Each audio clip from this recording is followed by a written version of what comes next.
while I was caught up in work, trying to keep everything together. An unexpected email arrived. I opened it with a sinking feeling. It was from Bruce.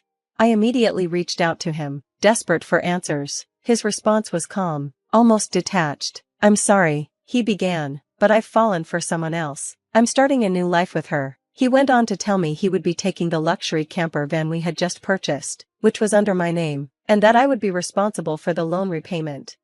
My attempts to talk him out of it were futile. Bruce quickly ended the conversation and became unreachable. It was the last I heard from him. He vanished with his new partner, leaving me with a massive debt and a family to care for.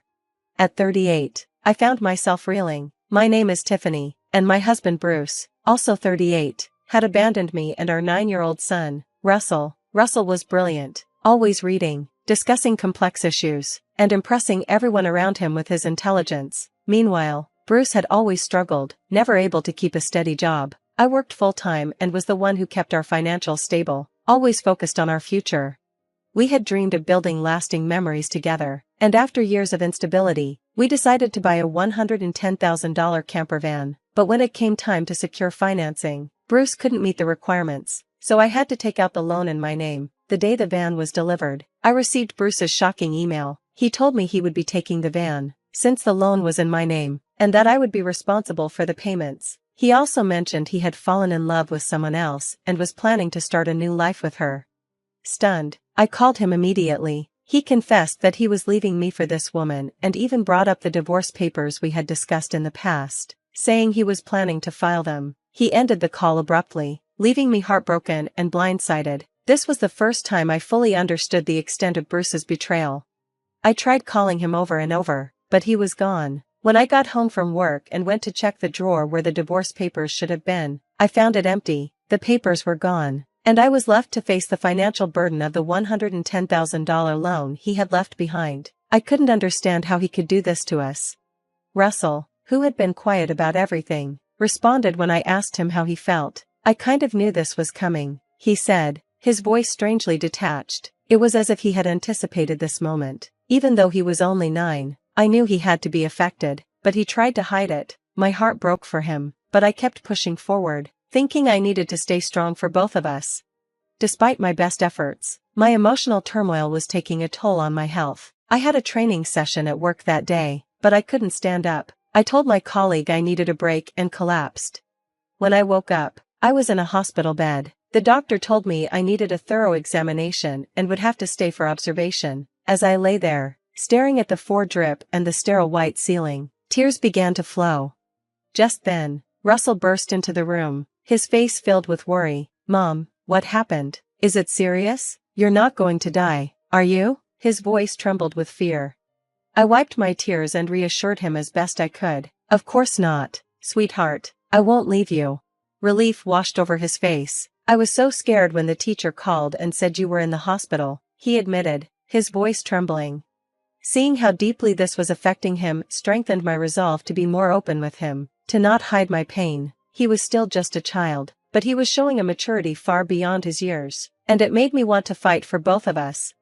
Despite my best efforts to stay strong, my health deteriorated. After more tests, the doctors diagnosed me with a serious illness and recommended immediate surgery. I followed their advice and underwent the procedure. A month later, I was discharged from the hospital and returned home, still grappling with the weight of everything that had happened. I opened the mailbox, and my heart sank as I found a demand letter for the car loan payment. I had assumed these payments were being automatically deducted from my account, but panic set in as I checked my balance. My cash card, once showing a healthy $42,000, now had a mere $54. Bruce had done this, I thought to myself, feeling helpless. I wanted to demand he return the money, but I couldn't reach him. What should I do now? Without the camper van, selling it to recover the funds wasn't an option. As I sank deeper into despair, Russell noticed my distress. He placed his hand on my forehead and asked, "You look pale. Are you feeling sick again?" "You don't have a fever, though." "I'm physically fine," I replied, swallowing the lump in my throat. "But your father took not only the car, but all the money we had saved. I can't work because of my condition, and now we have no money." Seeing my predicament, Russell's face lit up with determination. "I see, then I'll deliver newspapers and search online for any work I can do," he declared. His resolve sparked something in me. It wasn't the time to be defeated. "You're right," I said, a renewed sense of purpose filling me. "Sorry for worrying you. I can't afford to be weak. I'll change my mindset and do whatever I can." I managed a small smile, and Russell smiled back. Then, unexpectedly, he suggested something I hadn't even considered. "Let's plan how to get the car back from Dad." I was taken aback. "How can we do that? The camper van is in your name, right?" "Yes, but what about it?" Russell asked, already brainstorming. He started proposing an idea that hadn't even crossed my mind, a completely out-of-the-box solution. I was stunned. "But I have no idea where your father is," I admitted, the weight of our situation settling in.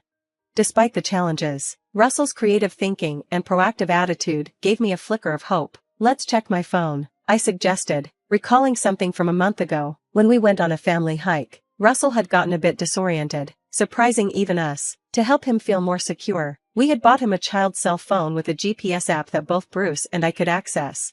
"With this app, I can see where Dad is in real time," I explained. "He's been moving around a lot." "Oh, is that so?" Russell asked. "But what if we find him and he just gives us a vague answer and escapes again?" I hesitated. "Good point," I mused, trying to think ahead. "But don't worry," Russell grinned, revealing a hint of a plan I hadn't anticipated. "I've already taken precautions," he said. I was taken aback by his initiative.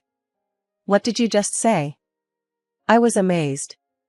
While I'd been in the hospital, Russell had independently tracked Bruce's movements, including his time with his new partner. A rush of pride surged through me. "I can't believe such a clever child is mine," I thought, deeply impressed by his foresight. "All right, let's teach Dad a lesson for betraying us," I agreed, feeling emboldened by Russell's confidence. Together, we began putting the plan into action. With Russell by my side, I felt unstoppable. Bring it on. Anywhere, anytime, I thought, determined to make things right. 5 days later, my phone rang. "Ah, it's me. Please, I need your help." I played along, even though I recognized the voice immediately. "Who might this be?" "Don't play dumb. It's your husband. I'm being questioned by the police, because of you.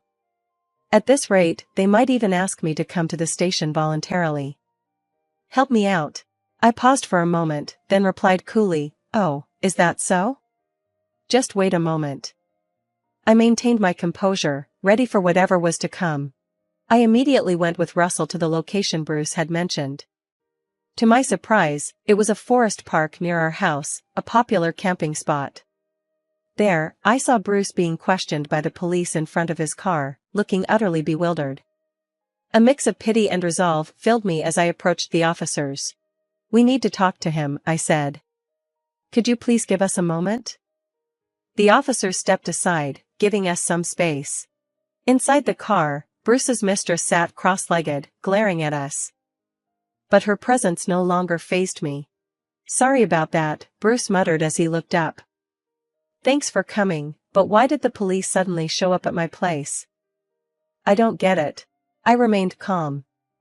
"It's because I filed a report about the missing camper van." "What? Why would you do that?" he asked, bewildered. "It's obvious, isn't it?" "My car was stolen," I said matter-of-factly. Bruce, still clinging to the assumption that actions between spouses couldn't be criminal, began to stammer out nonsensical excuses. But I wasn't fooled. "You filed for divorce, remember? So we're practically strangers now. And driving a stranger's car without permission? That's a crime," I explained, recalling the sharp thinking of Russell, who had pieced everything together. "I didn't steal the car. I just borrowed it for a bit." Bruce protested weakly. "Oh, is that so? Well, I'd like my car back now," I said, extending my hand for the keys. "Could you return it?" After a moment of reluctance, Bruce handed over the keys. With them safely in my possession, I felt a small victory. But Russell, who had been quiet until now, finally spoke up.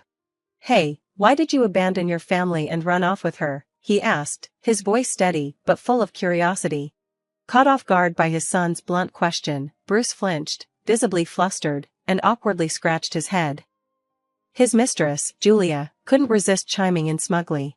It's because I'm more attractive than your mother, she said, her voice dripping with condescension. Look at me. You can see it, right? He fell head over heels for me and decided to leave his family. Quiet.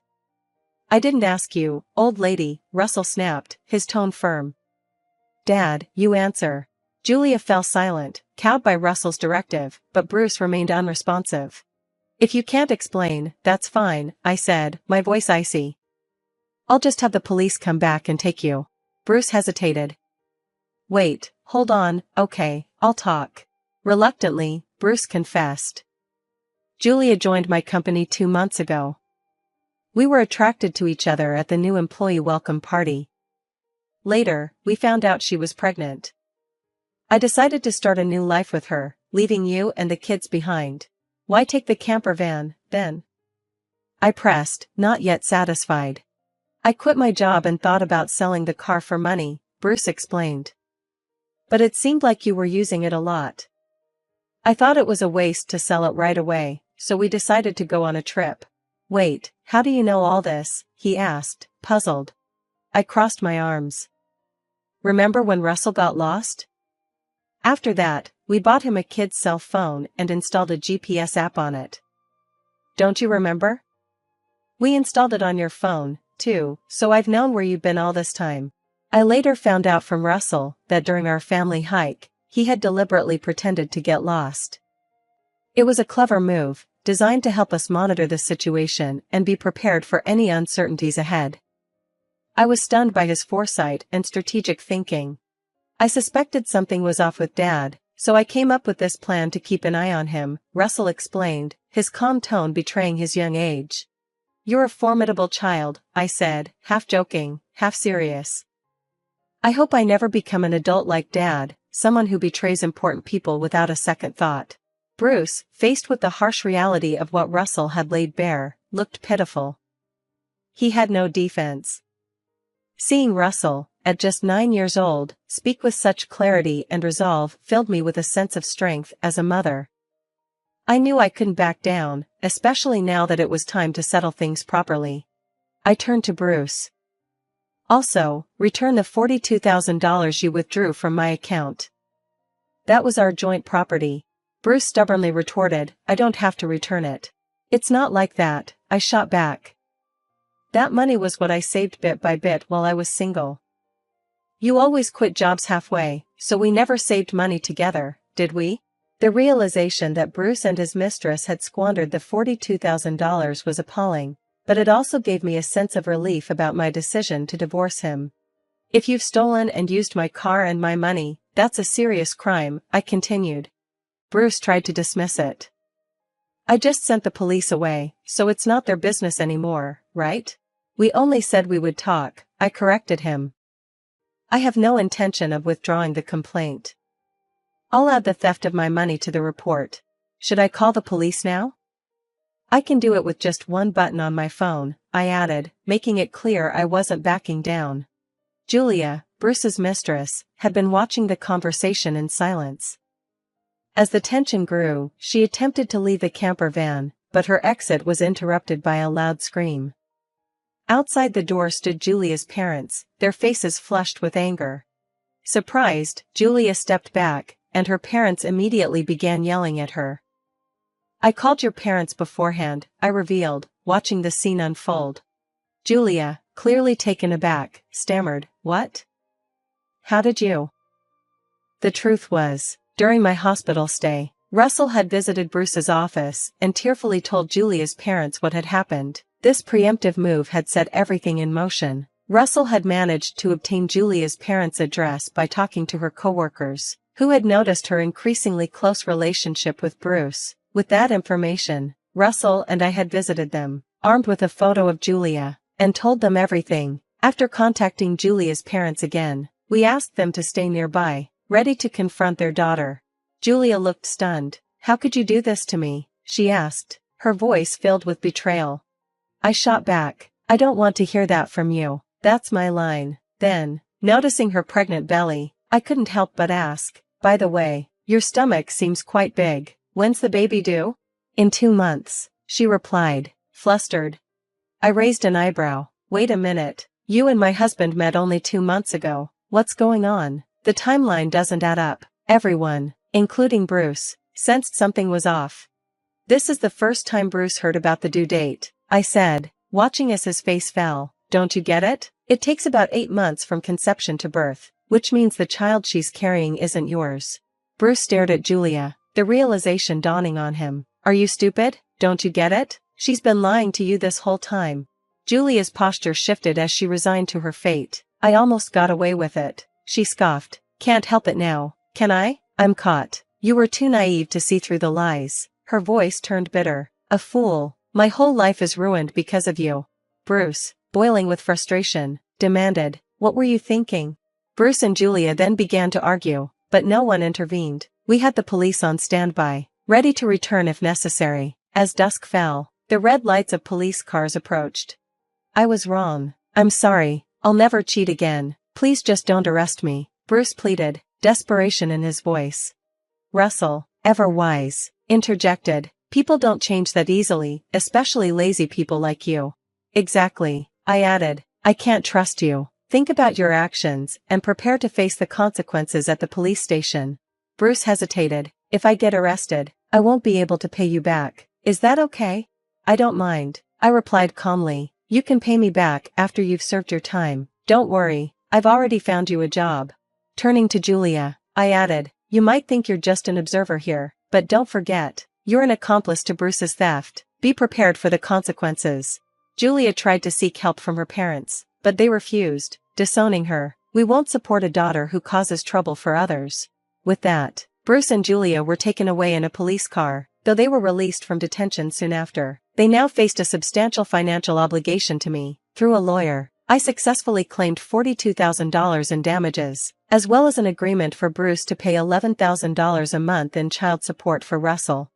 I also secured Bruce a position at a subcontracting factory associated with my company. The child support and other payments would be directly deducted from his salary and deposited into my account. I sold the camper van, freeing myself from the auto loan associated with it.